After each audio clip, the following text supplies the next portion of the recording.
Hi students, good morning. Today my topic is refraction. మనం previous క్లాస్లో reflection అంటే ఏంటి, లాస్ ఆఫ్ రిఫ్లెక్షన్ ఏంటి, రిఫ్లెక్షన్ ఆన్ స్పెరికల్ మిర్రర్ ఇవన్నీ నేర్చుకున్నాం. అయితే ఈరోజు ఏంటంటే రిఫ్రాక్షన్. రిఫ్లెక్షన్ వేరు, రిఫ్రాక్షన్ వేరు. ఇక్కడ రిఫ్రాక్షన్ అంటే ఏంటి? రిఫ్రాక్షన్ అంటే the bending of light ray, simple ga the bending of light ray at the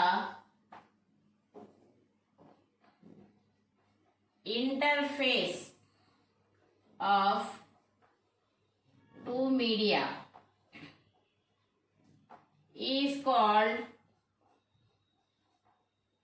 refraction. Is called refraction. Refraction అంటే the bending of light ray at the interface of two media is called refraction అంటాం. మనకి ఇక్కడ ఏం జరగాలంటే ఏమైనా two mediums తీసుకోండి. For ఎగ్జాంపుల్కి ఒకసారి చూడండి, ఇది ఇంటర్ఫేస్ అనుకుందాం. ఇంటర్ఫేస్ అంటే టూ మీడియంస్ని డివైడ్ చేస్తూ మధ్యలో ఉన్న ఒక లైన్ అన్నమాట. ఫర్ ఎగ్జాంపుల్కి ఇది ఇంటర్ఫేస్ అనుకున్నాం. ఫర్ ఎగ్జాంపుల్ ఇక్కడ ఏదో ఎయిర్ ఉంది, ఇక్కడ వాటర్ ఉంది. ఎయిర్ పైనంతా ఎయిర్ ఉంది, కింద వచ్చేసి వాటర్ ఉంది. అంటే ఇదొక మీడియము, ఇదొక మీడియము. ఇది మీడియం 1, ఇది మీడియం 2. ఇదేమో మీడియం 1, ఇది మీడియం 2 అనుకుందాం. అయితే మీకు ఆల్రెడీ తెలుసు ఇదేంటిది, టూ మీడియంస్ని డివైడ్ చేస్తూ ఉన్న ఒక ఇంటర్ఫేస్ అన్నమాట. ఫర్ ఎగ్జాంపుల్కి ఇక్కడ ఎక్కడో ఒక పాయింట్ దగ్గర లైట్ వచ్చి ఇలా ఇన్సిడెంట్ అయింది.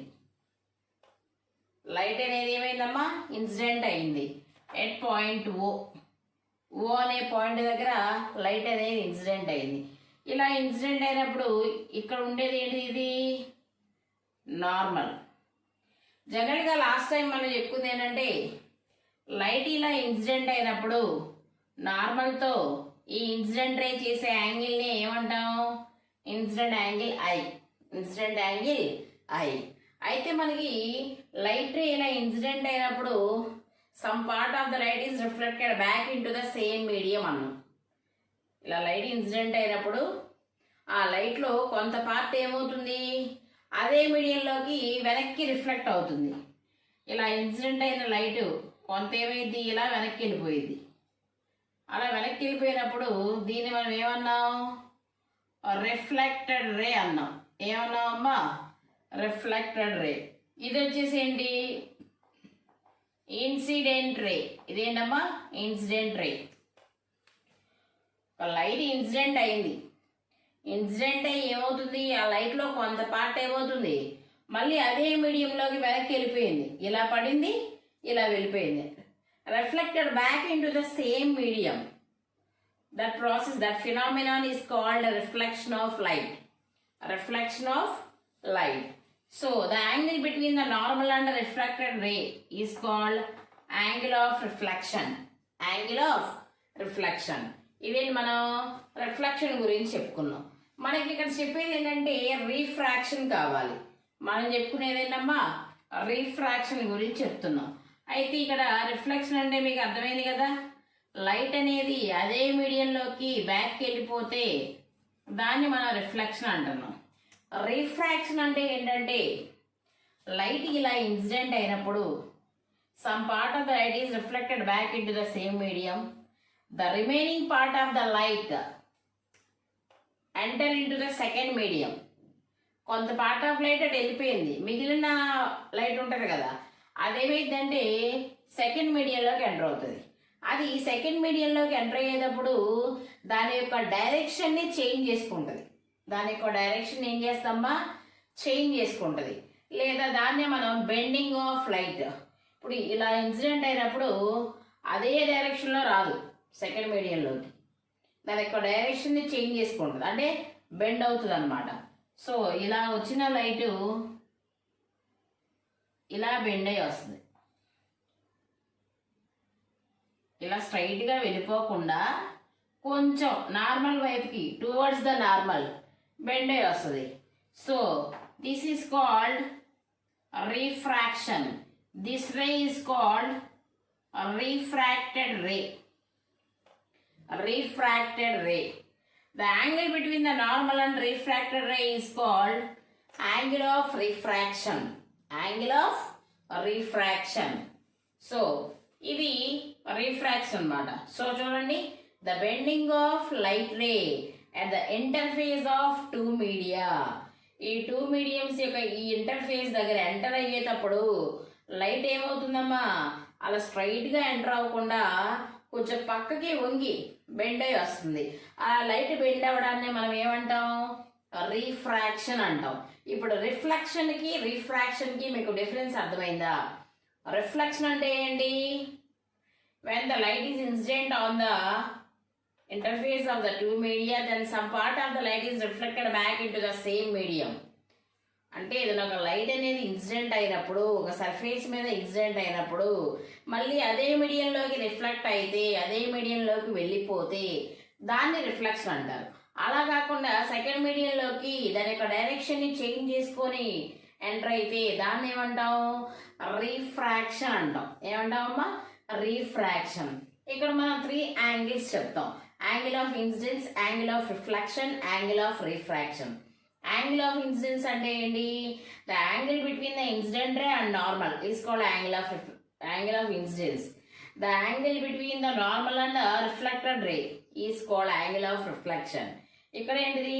యాంగిల్ ఆఫ్ రిఫ్లెక్షన్ ని, యాంగిల్ ఆఫ్ రిఫ్రాక్షన్ ని ఆర్తోనే డినోట్ చేస్తాం. The angle between the normal and refracted ray is called angle of refraction. Angle of refraction. ఇది రిఫ్రాక్షన్ అన్నమాట. అయితే మనకి రిఫ్లెక్షన్కి ఎలా అయితే లాస్ చెప్పుకున్నామో, రిఫ్రాక్షన్కి కూడా అలాగే మనం ఒక 2 లాస్ చెప్పుకుందాం. Laws of refraction. Laws of రిఫ్రాక్షన్లో ఫస్ట్ లా చెప్తాం. లాస్ ఆఫ్ రిఫ్రాక్షన్లో ఫస్ట్ లా ఏంటి అంటే, మన రిఫ్లెక్షన్లో ఎలా అయితే చెప్పుకున్నామో ఇక్కడ కూడా the incident ray, the normal and the refracted ray all lies in the same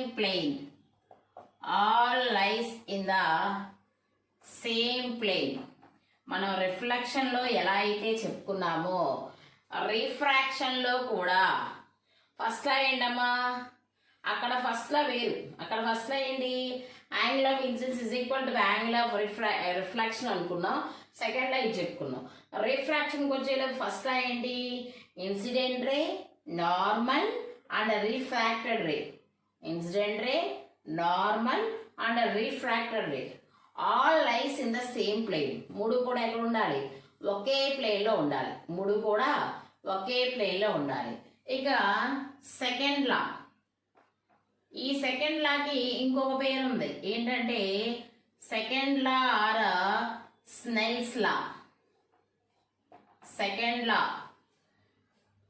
లా దానికి ఇంకొక పేరు ఏంటమ్మా? Snell's law. స్నెల్స్ లా అంటే మనకి ఇక్కడ ఫార్ములా ఏంటంటే, ఫస్ట్ డెఫినేషన్ చెప్పుకుందాం. స్నెల్స్ లా అంటే the ratio of sine of the angle of incidence to sine of the angle of refraction. The ratio of sine of the angle of incidence to sine of the angle of refraction is always constant. Is called Snell's law. దాన్ని మనం ఏమంటాం? Snell's law అంటాం. Snell's law అంటే ఏంటమ్మా? The ratio of sine of the angle of incidence to sine of the angle of refraction. Is always constant. That is called Snell's law. దాన్ని ఏమంటాం? Snell's law అంటాం. అయితే మనం ఇక్కడ ఏం చేద్దామంటే ఈ కాన్స్టెంట్ని మనం ఏమని తీసుకుందాం, మ్యూ అనుకుందాం. కాన్స్టెంట్ని ఏమనుకుందాం అమ్మా, మ్యూ. మ్యూ మీన్స్, మ్యూ అంటే ఏంటి మనకి ఇక్కడ, మ్యూ అంటే రిఫ్రాక్టివ్ ఇండెక్స్. మ్యూ అంటే ఏంటమ్మా, రిఫ్రాక్టివ్ ఇండెక్స్. మ్యూ అంటే ఏంటి ఇక్కడ, రిఫ్రాక్టివ్ ఇండెక్స్. సో దీన్ని మనం ఎలా రాస్తామంటే sin I by sin R is equal to constant. So sin I by sin R is equal to 2 mediums కాబట్టి mu to 1, mu to 1. మనం దీనికి ఇంకొక డెఫినేషన్ కూడా ఉంది స్నెల్స్ లాకి. ఇంకొక డెఫినేషన్ ఏంటంటే ఒకసారి చూడండి. ఈ mu to 1ని మనం ఎలా రాసుకోవచ్చు అంటే mu 2 by mu 1గా రాయొచ్చు. mu 2 by mu 1 అంటే refractive index of second medium with respect to refractive index of first medium. So ఇప్పుడు క్రాస్ మల్టిప్లికేషన్ చేస్తే మీకు ఏమైంది చెప్పండి ఒకసారి. mu1 sin I is equal to mu2 sin R. mu1 sin I is equal to mu2 sin R. So మనం దీన్ని ఇంకా ఈజీగా డెఫినేషన్ ఎలా చెప్పచ్చు అంటే the product of refractive index and sine of the angle. The product of refractive index and sine of the angle of the light ray with the normal is always constant. Is always a constant. This is called Snell's law. మీరు Snell's law అంటే ఏ definition అయినా చెప్పుకోవచ్చు. మీకు ఇంకా ఈజీగా ఉండాలంటే చెప్పుకోండి, ఈజీగా ఉంటుంది. స్నెల్స్ లా అంటే ఏంటమ్మా, the ratio of sine of the angle of incidence to sine of the angle of refraction is always constant. Is always a constant. So మనకి sine of the angle of incidence to sine of the angle of refraction always constant అంటే constant నేను mu అనుకుంటున్నా. Mu అంటే ఏం తీసుకున్నావు ఇక్కడ, second medium with respect to first medium. So cross multiplication చేసుకుంటే mu1 sin I is equal to mu2 sin R లేదా mu1 sin I1 is equal to mu2 sin I2. మీరు ఏదైనా తీసుకోవచ్చు. దీన్నే మనం స్నెల్స్ లా అంటాం. ఈ విధంగా రిఫ్రాక్షన్ జరగాలంటే ఈ 2 లాస్ని ఒబే చేయాలి. ఫస్ట్ లా ఏంటమ్మా, incident ray, normal and refracted ray all lies in the same plane. రెండోది వచ్చి స్నెల్స్ లా. స్నెల్స్ లా అంటే ఏంటి, the product of refractive index and sine of the angle, sine of the angle of the light ray with the normal is always constant. Is always constant. ఇదేంటంటే refraction. ఇదంతా ఏంటమ్మా, refraction. అయితే అసలు refractive index అంటే ఏంటో చెప్పుకుందాం. Mu అంటే నేను రిఫ్రాక్టివ్ ఇండెక్స్ అని చెప్పా. సింపుల్గా రిఫ్రాక్టివ్ ఇండెక్స్ అంటే ఏంటో చెప్పుకుందాం. Refractive index, refractive index or absolute refractive index ఏదైనా అనొచ్చు. Refractive index or absolute refractive index. Refractive ఇండెక్స్ని మనం మ్యూతో డినోట్ చేస్తాం. రిఫ్రాక్టివ్ ఇండెక్స్ని దేంతో డినోట్ చేస్తామమ్మా, మ్యూతో డినోట్ చేస్తాం. సో ఇక్కడ రిఫ్రాక్టివ్ ఇండెక్స్ అంటే ఏంటంటే the ratio of the velocity of light in vacuum to velocity of light in medium. Refractive index కదా నేను చెప్పేది. So mu is equal to velocity of light in free space. Free space అనొచ్చు లేదా vacuum అనొచ్చు. in free space by velocity of light in medium is called refractive index of that medium. refractive index of that medium. మనకి ఇక్కడ ఏంటంటే refractive index చెప్పాలి అంటే refractive index mu is equal to లేదా definition చెప్పాలి అంటే refractive index is defined as the ratio of velocity of light in free space by velocity of light in medium. అంటే mu is equal to velocity of light in free space అన్నా vacuum అన్నా ఒకటేనమ్మా. So light యొక్క velocity అన్నమాట. Velocity of light in free space ఏ లెటర్తో denote చేస్తారు, C.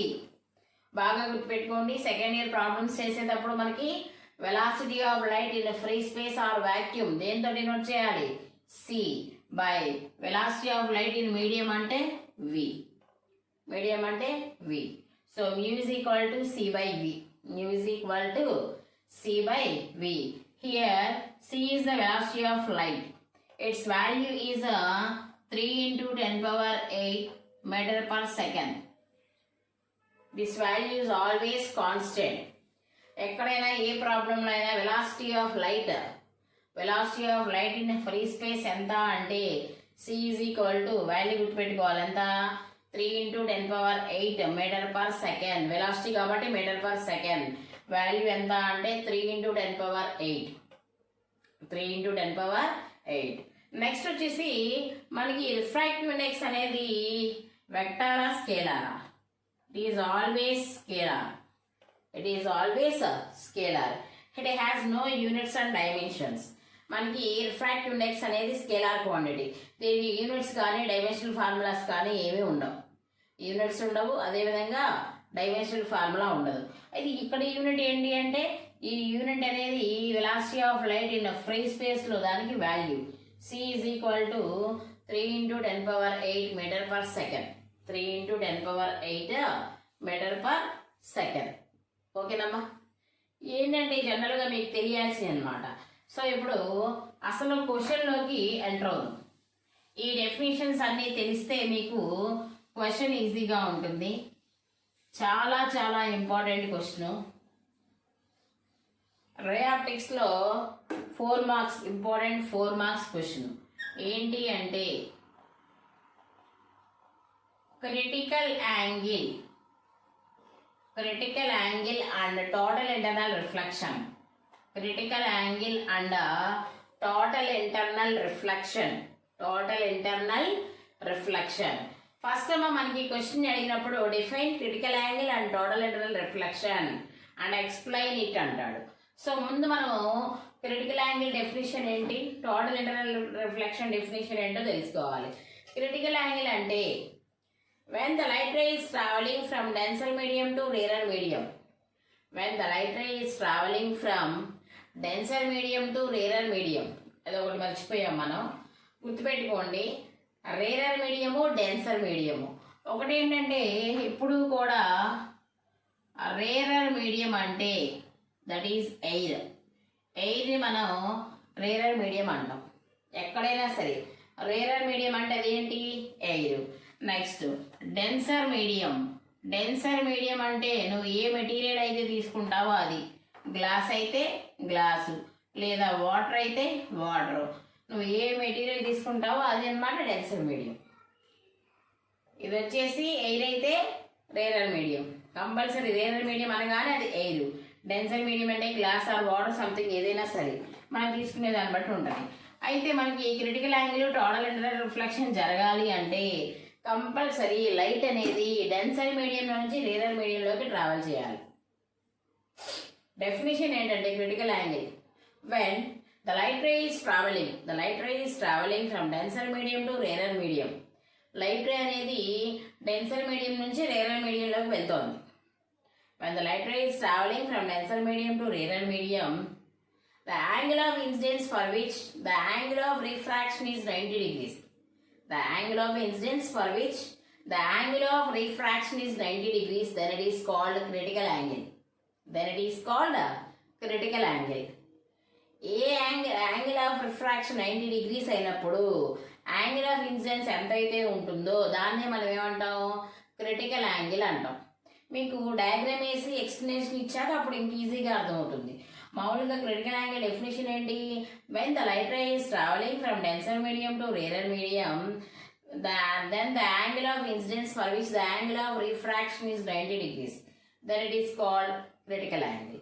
అదే టోటల్ ఇంటర్నల్ రిఫ్లెక్షన్ అంటే ఏంటి? when the light ray is traveling from denser medium to rarer medium, then the angle of incidence is greater than the critical angle. Then the light ray is reflected back into the same medium, completely reflected back into the same medium, then it is called total internal reflection. దాన్ని మనం ఏమంటాం?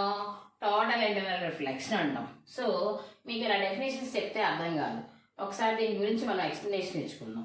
ఏం చేస్తున్నానంటే నేను ఒకసారి చూడండి, 2 mediums తీసుకుంటున్నా. So 2 మీడియంస్ని separate చేయాలి అంటే ఒక ఇంటర్ఫేస్ ఉండాలి కదా, ఇది ఇంటర్ఫేస్ అనుకుంటున్నా. 2 మీడియంస్కి 2 మీడియంస్ని సపరేట్ చేస్తూ 2 మీడియంస్ని సపరేట్ చేస్తూ ఇది ఇంటర్ఫేస్ అనుకుందాం. ఇదేంటంటే రేరర్ మీడియం. ఇదేంటిదమ్మా? రేరర్ మీడియం అంటే ఎయిర్. ఇది వచ్చేసి denser medium. Denser medium means for example water ఏదో ఒకటి అనుకుందాం. ఇదొక మీడియం, ఇదొక మీడియం. మనకి ఇప్పుడు టోటల్ ఇంటర్నల్ రిఫ్లెక్షన్ జరగాలంటే కండిషన్ ఏంటి? First condition light ray is travelling from denser medium to rarer medium. Light ray అనేది డెన్సర్ మీడియంలో నుంచి రేరర్ మీడియంలోకి ట్రావెల్ చేయాలి. ఫర్ ఎగ్జాంపుల్కి నేను ఇక్కడ ఒక ఆబ్జెక్ట్ తీసుకున్నాను. ఈ ఆబ్జెక్ట్ నుంచి లైట్ రేస్ ప్రొడ్యూస్ అవుతున్నాయి. ఈ ఆబ్జెక్ట్ నుంచి లైట్ రేస్ ప్రొడ్యూస్ అవుతున్నాయి. సో బీమ్ ఆఫ్ లైట్ అనమాట, number of light race produce అవుతున్నాయి. సో ఫర్ ఎగ్జాంపుల్కి ఫస్ట్ దీని నుంచి ఒక లైట్ రే ప్రొడ్యూస్ అయ్యింది. ఆ ప్రొడ్యూస్ అయిన లైట్ ఇలా స్ట్రైట్గా వెళ్ళిపోయింది.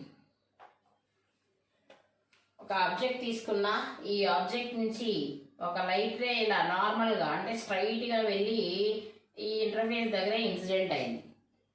ఇలా ఇన్సిడెంట్ అయినప్పుడు ఇప్పుడు జనరల్గా నార్మల్ అంటే ఇలా ఉంటే నార్మల్ కదా, ఇలా ఉంటే నార్మల్. నీకు లైట్ రే కూడా నార్మల్ మీద ఇన్సిడెంట్ అయింది ఎగ్జాక్ట్. ఇక్కడ యాంగిల్ ఆఫ్ ఇన్సిడెన్స్ లేదు. యాంగిల్ ఆఫ్ ఇన్సిడెంట్ అంటే ఏంటి? The angle between the normal and incident ray. Normal అది, ఇన్సిడెంట్ రే అది. సో అక్కడ యాంగిల్ ఆఫ్ ఇన్సిడెన్స్ లేదు కాబట్టి లైట్ రే ఇలా డైరెక్ట్గా ఇలా వెళ్ళిపోతుంది. సో ఇక్కడ ఎటువంటి రిఫ్రాక్షన్ జరగల, ఎటువంటి రిఫ్రాక్షన్ అనేది జరగల. నెక్స్ట్ ఇక్కడ నుంచి ఇంకో లైట్ రే వెళ్ళి ఇలా ఇన్సిడెంట్ అయిందమ్మా. ఇక్కడ ఒక పాయింట్ తీసుకుందాం, ఏ అనుకోండి. ఈ పాయింట్ ఏమనుకుంటారు? ఏ. అంటే ఓ దగ్గర నుంచి ఒక లైట్ రే వెళ్ళి ఏ అనే పాయింట్ దగ్గర ఇన్సిడెంట్ అయింది. సో ఇన్సిడెంట్ అయినప్పుడు దీన్ని మనం ఏమనుకుందాం? నార్మల్. ఏమనుకుందాం? నార్మల్. సో ఈ నార్మల్తో ఇన్సిడెంట్ రే చేసే యాంగిల్ని యాంగిల్ ఆఫ్ ఇన్సిడెన్స్ I1 అనుకుందాం. Angle of incidence I1.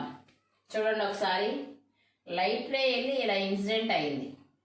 మనం ఇందాక చెప్పుకున్నప్పుడు లైట్ రే పైనుంచి ఇన్సిడెంట్ అయింది. సో ఇక్కడ ఏం కండిషన్? డెన్సర్ మీడియంలో నుంచే వెళ్ళాలి కాబట్టి లైట్ ఇలా ఇన్సిడెంట్ అయింది. ఇది నార్మల్. నార్మల్తో ఇన్సిడెంట్ రే చేసే angle of incident. So incident అయిన తర్వాత ఇదొక మీడియము, ఇదొక మీడియము. ఒక మీడియంలో నుంచి ఇంకో మీడియంలోకి వెళ్ళేటప్పుడు లైట్ ఏమైద్దని చెప్పా? బెండ్ అయిద్దని చెప్పాగా. లైట్ ఏమైద్దమ్మా? బెండ్ అయింది. సో ఇప్పుడు ఇలా ఇన్సిడెంట్ అయిన లైట్ ఇలా డైరెక్ట్గా వెళ్ళిపోదు కదా, దాని యొక్క డైరెక్షన్ చేంజ్ చేసుకోవాలి. సో కొంచెం డైరెక్షన్ చేంజ్ చేసుకొని ఇలా వెళ్ళిపోయింది. అంటే ఏంటి? ఇలా ఇన్సిడెంట్ అయిన లైట్ ఇలా రిఫ్రాక్షన్ జరిగింది. సో ఇదేంటిది? నార్మల్. ఇదేంటిది? Refracted ray. The angle between the normal and refracted ray is called ఏమవుతుంది? Refracting angle. ఏమవుతుందమ్మా? Refracting angle. ఓకే. ఈ విధంగా నెక్స్ట్ ఇంకొక లైట్ రే ఇన్సిడెంట్ అయింది అనుకుందాం. ఇంకొక లైట్ రే ఇన్సిడెంట్ అయింది అనుకుందాం.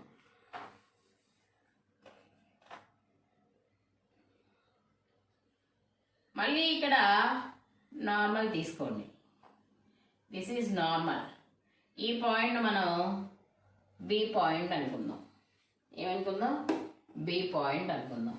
సో ఇక్కడ ఇన్సిడెంట్ రే ఇది నార్మల్ కదా. నార్మల్కి ఇన్సిడెంట్ రేకి మధ్య ఉన్న angle of incidence I2. Angle of incidence I2. So ఇలా ఇన్సిడెంట్ అయిన లైట్ మళ్ళీ ఏమవ్వాలి? మళ్ళీ బెండ్ అవ్వాలిగా. సో మళ్ళీ బెండ్ అవుద్ది. అయితే ఇక్కడ ఏం జరుగుతుందంటే ఒకసారి చూడండి. ఫస్ట్ ఒక లైట్ రే ఇన్సిడెంట్ అయింది ఎట్ పాయింట్ ఏ ఇన్సిడెంట్ అయినప్పుడు ఏమవుతుంది, సెకండ్ మీడియంలోకి ఎంటర్ అయ్యేటప్పుడు ఇలా ఇన్సిడెంట్ అయిన లైట్ సెకండ్ మీడియంలోకి ఎంటర్ అయ్యేటప్పుడు బెండ్ అయ్యి వెళ్ళిపోయింది. So this is angle of incidence, this is angle of refraction. మళ్ళీ ఇంకొక లైట్ రే ఇన్సిడెంట్ అయింది.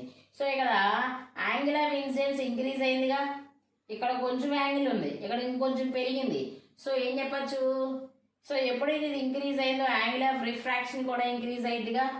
సో యాంగిల్ ఆఫ్ రిఫ్రాక్షన్ కూడా ఇంక్రీజ్ అయింది. సో నువ్వేం చెప్పచ్చు, when the angle of incidence increases, then angle of refraction also increases. Angle of incidence తక్కువ ఉంటే తక్కువ ఉంటుంది, యాంగిల్ ఆఫ్ ఇన్సిడెన్స్ పెరిగింది కదా, యాంగిల్ ఆఫ్ ఇన్సిడెన్స్ ఇంక్రీజ్ అయితే యాంగిల్ ఆఫ్ రిఫ్రాక్షన్ కూడా పెరిగింది. సో అదే విధంగా నెక్స్ట్ ఇంకో లైట్ రే తీసుకోండి at point C. This is normal. So ఇక్కడ ఏం జరుగుతుందంటే యాంగిల్ ఆఫ్ ఇన్సిడెన్స్ ఏమనుకుందాం, I3 అనుకుందాం. యాంగిల్ ఆఫ్ ఇన్సిడెన్స్ ఏమనుకుందాం అమ్మా, I3. సో ఇక్కడ యాంగిల్ ఆఫ్ ఇన్సిడెన్స్ ఇంక్రీజ్ అవుతూ వెళ్తుంది. సో ఇక్కడికి వచ్చేలోపు మనకి ఇప్పుడు లైట్ రే రిఫ్రాక్షన్ జరగాలి కదా. సో ఇక్కడ ఏం జరిగిందంటే లైట్ రే ఫస్ట్ ఇలా బెండ్ అయింది, తర్వాత ఇలా బెండ్ అయింది, మళ్ళీ ఇలా బెండ్ అయిపోద్ది. అంటే ఏంటి, ఈ సర్ఫేస్ మీదగా వెళ్ళిపోద్ది, గ్రేజెస్ ద సర్ఫేస్. అంటే ఇక్కడ నార్మల్కి ఇది రిఫ్రాక్టెడ్ రే మధ్య యాంగిల్ ఎంత అంటే R is equal to 90 degrees. అంటే ఏంటి, ఇక్కడ యాంగిల్ ఆఫ్ రిఫ్రాక్షన్ ఎంత వచ్చింది, 90 degrees వచ్చింది. So angle of refraction 90 degrees ఉన్నప్పుడు ఇక్కడ యాంగిల్ ఆఫ్ ఇన్సిడెన్స్ ఎంత, I3. So then I3 is called, మనం ఏమంటాం, క్రిటికల్ యాంగిల్ అంటాం. ఏమంటాం అమ్మా, క్రిటికల్ యాంగిల్ అంటాం. సో ఇప్పుడు మన డెఫినేషన్ ఏంటంటే ఒకసారి చూడండి. When the light ray is travelling from denser medium to rarer medium, ఒక లైట్ రే డెన్సర్ మీడియంలో నుంచి రేరర్ మీడియంలోకి వెళ్తున్నప్పుడు the angle of incidence for which the angle of refraction is 90 degrees, then the angle of incidence is called critical angle. So ఏమీ లేదమ్మా, ఒకసారి వినండి. First ఇక్కడ ఒకే ఒక కాన్సెప్ట్, లైట్ అనేది ఎక్కడి నుంచి ఎక్కడికి వెళ్తుంది, డెన్సర్ మీడియంలో నుంచి రేరర్ మీడియంలోకి వెళ్తున్నప్పుడు ఏం జరుగుతుంది, ఫస్ట్ ఒకసారి ఇన్సిడెంట్ అయింది, ఏ అనే పాయింట్ దగ్గర ఇలా వెళ్ళి ఇన్సిడెంట్ అయింది. ఇదేంటి, నార్మల్. ఇన్సిడెంట్ అయినప్పుడు నార్మల్తో చేసే యాంగిల్నే మనం ఏమంటాం, ఇన్సిడెంట్ యాంగిల్ అంటాం. సో ఇలా వెళ్ళి పడింది, ఇలా స్ట్రైట్గా వెళ్ళిపోదు, కొంచెం ఇలా బెండ్ అయింది. సో అలా బెండ్ అయినప్పుడు దాన్ని మనం ఏమంటాం, రిఫ్రాక్షన్ అంటాం. సో నార్మల్తో రిఫ్రాక్టెడ్ చేసే యాంగిల్ రిఫ్రాక్టింగ్ యాంగిల్ అవుతుంది. సో అలా జరుగుతూ వెళ్తుంది. సో ఒకసారి ఇన్సిడెంట్ అయింది, తర్వాత రిఫ్రాక్షన్ జరిగింది, మళ్ళీ ఇంకో లైట్ రే ఇన్సిడెంట్ అయింది, అలా రిఫ్రాక్షన్ జరిగింది. అలా జరుగుతూ ఉన్నప్పుడు ఒక సర్టైన్ యాంగిల్ దగ్గర, ఏదో ఒక సర్టైన్ ఇన్సిడెంట్ యాంగిల్ దగ్గర రిఫ్రాక్షన్ ఏమవుతుంది, 90 degrees అవుతుంది. Refraction ఏమవుతుందమ్మా, 90 degrees. 90 degrees అంటే ఏంటి, ఇలా బెండ్ అయ్యి ఆ ఇంటర్ఫేస్ మీదగా వెళ్ళిపోద్ది, గ్రేజెస్ ద సర్ఫేస్ అంటాం, గ్రేజెస్. సో ఆ సర్ఫేస్ మీదగా వెళ్తుంది. ఇప్పుడు ఇది రిఫ్రాక్టెడ్ రే, ఇది నార్మల్, ఇది రిఫ్రాక్టెడ్ రే. ఈ ఇద్దరికి మధ్య యాంగిల్ ఎంత, 90 degrees. సో ఇప్పుడు రిఫ్రాక్టెడ్ రే 90 degrees ఉన్నప్పుడు ఇక్కడ ఎంత యాంగిల్ అయితే ఉందో ఆ యాంగిల్నే మనం ఏమంటాం, క్రిటికల్ యాంగిల్ అంటాం. ఏమంటామమ్మా, క్రిటికల్ యాంగిల్. సో డెఫినేషన్ ఏం చెప్పాలి, when the light ray is travelling from denser medium to rarer medium, when the light ray is travelling from denser medium to rarer medium, then the angle of incidence for which the angle of refraction is 90 degrees, then the angle is called critical angle. అప్పుడు ఇక్కడ ఉన్న angle ఏమంటాం మనం, critical angle అంటాం. ఏమంటామమ్మా, critical angle అంటాం. Next మళ్ళీ ఏం జరిగిందంటే ఇంకొక లైట్ రే వెళ్ళి ఇన్సిడెంట్ అయింది D అనే పాయింట్ దగ్గర. ఇంకొక లైట్ రే ఇన్సిడెంట్ అయింది. ఎక్కడ డి అనే పాయింట్ దగ్గర ఇన్సిడెంట్ అయింది. ఇదేమవుతుంది నార్మల్. ఇదేమవుతుందమ్మా నార్మల్. సో ఇప్పుడు ఇన్సిడెంట్ అయినప్పుడు ఇక్కడ ఇన్సిడెంట్ యాంగిల్ ఎంత అంటే ఇక్కడ తీసుకున్న ఇన్సిడెంట్ యాంగిల్ I4 అనుకుందాం. ఎందుకని ఇది I3 కదా, ఇక్కడ ఇన్సిడెంట్ యాంగిల్ I4. ఇప్పుడు ఈ యాంగిల్ కంటే ఈ యాంగిల్ ఎక్కువేగా, ఎందుకని యాంగిల్ ఆఫ్ ఇన్సిడెన్స్ ఇంక్రీజ్ అవుతూ వస్తుంది. ఫస్ట్ కొంచెం ఉంది, ఇంకొంచెం పెరిగింది, ఇంకొంచెం పెరిగింది, ఇక్కడ ఇంకొంచెం పెరిగింది. అంటే ఇక్కడ ఏం జరుగుతుంది, ఇది I4 అంటే ఇక్కడ I3 అంటే ఏంటిది, ఇది క్రిటికల్ యాంగిల్. ఇప్పుడు ఈ క్రిటికల్ యాంగిల్ కంటే ఇది ఎక్కువ కదా, క్రిటికల్ యాంగిల్ కంటే ఎక్కువ. కాబట్టి ఇక్కడ ఏం చెప్పుకోవచ్చు, I4 greater than C. I4 greater than C అంటే ఏంటమ్మా, క్రిటికల్ యాంగిల్ కంటే I4 అనేది ఎక్కువ యాంగిల్.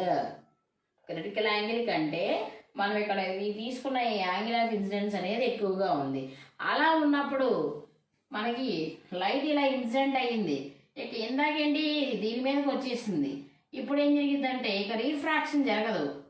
ఇందాకేంటి సర్ఫేస్ మీద రీఫ్రాక్షన్ వచ్చేసింది. సో ఇక్కడ ఏం జరిగిద్దంటే ఇక రీఫ్రాక్షన్ జరగకుండా ఇలా ఇన్సిడెంట్ అయిన లైట్ కంప్లీట్గా రిఫ్లెక్షన్ జరిగింది. కంప్లీట్గా ఏమైందమ్మా రిఫ్లెక్షన్. అంటే ఈ మీడియంలో ఇలా ఇన్సిడెంట్ అయిన లైటు నెక్స్ట్ మీడియంలోకి వెళ్లకుండా అదే మీడియంలోకి రిఫ్లెక్షన్ జరిగింది. అయితే ఏం జరిగింది, టోటల్గా జరిగిపోయింది. టోటల్ ఎంత లైట్ ఇది ఇన్సిడెంట్ అయిందో ఆ లైట్ మొత్తం కూడా వెనక్కి వచ్చేసింది. ఈ ప్రాసెస్ని మనం టోటల్ ఇంటర్నల్ రిఫ్లెక్షన్ అంటాం. ఏమంటాం అమ్మా, టోటల్ ఇంటర్నల్ రిఫ్లెక్షన్. సో ఈ డెఫినేషన్ ఏం చెప్పాలంటే, when the light ray is traveling from denser medium to rarer medium, then the angle of incidence is greater than critical angle. Then the angle of incidence is greater than critical angle. Then the light ray gets back into the same medium. Completely gets back into the same medium. Light ray అనేది ఇంకా refraction జరగకుండా కంప్లీట్గా అదే మీడియంలోకి reflection జరుగుతుంది. This phenomenon is called total internal reflection. ఈ ప్రాసెస్ని మనం ఏమంటామంటే టోటల్ ఇంటర్నల్ రిఫ్లెక్షన్. ఇవి రెండు మీరు బాగా గుర్తుపెట్టుకోవాలి. ఇవి రెండు ఏంటి, థర్డ్ ఫామ్ అయ్యేది క్రిటికల్ యాంగిల్, ఫోర్త్ ఫామ్ అయ్యేది total internal reflection. Critical angle అంటే ఏంటి, ఎక్కడైతే R వాల్యూ 90 degrees ఉండిద్దో అప్పుడు ఉన్న యాంగిల్ ఆఫ్ ఇన్సిడెన్స్ని క్రిటికల్ యాంగిల్ అంటాం. ఎక్కడేంటి, the angle of incidence greater than the critical angle. ఇక్కడ యాంగిల్ ఆఫ్ ఇన్సిడెన్స్ అనేది క్రిటికల్ యాంగిల్ కంటే ఎక్కువ ఉంది. అప్పుడు లైట్ అనేది రీఫ్రాక్షన్ జరగకుండా కంప్లీట్గా రిఫ్లెక్ట్ అవుద్ది వెనక్కి. అలా రిఫ్లెక్ట్ అయితే దాన్ని ఏమంటాం మనం, టోటల్ ఇంటర్నల్ రిఫ్లెక్షన్ అంటాం. ఏమంటామమ్మా, టోటల్ ఇంటర్నల్ రిఫ్లెక్షన్ అంటాం. ఓకేనా. సో నెక్స్ట్ వచ్చేసి conditions for total internal reflection. Conditions for total internal reflection. Total internal reflection జరగాలి అంటే 2 కండిషన్స్ ఉన్నాయి. ఫస్ట్ కండిషన్ ఏంటంటే light must be travel from denser medium to rarer medium. Total internal reflection జరగాలి అంటే light అనేది compulsory ఎక్కడి నుంచి ఎక్కడికి ట్రావెల్ చేయాలి, డెన్సర్ మీడియంలో నుంచి రేరర్ మీడియంలోకి ట్రావెల్ చేయాలి. డెన్సర్ మీడియం నుంచి రేరర్ మీడియంలోకి ట్రావెల్ చేయాలి. సెకండ్ వన్ ఏంటంటే the angle of incidence is greater than the critical angle. Angle of incidence అనేది ఎలా ఉండాలి, greater than the critical angle. Critical angle కంటే ఎక్కువ ఉండాలి. అప్పుడు మాత్రమే నీకు టోటల్ ఇంటర్నల్ రిఫ్లెక్షన్ అనేది జరుగుతుంది. టోటల్ ఇంటర్నల్ రిఫ్లెక్షన్ అనేది జరుగుతుంది. ఈ క్వశ్చన్ అనేది రే ఆప్టిక్స్లో మోస్ట్ ఇంపార్టెంట్ షార్ట్ ఆన్సర్. ఓకేనమ్మా, థ్యాంక్ యూ.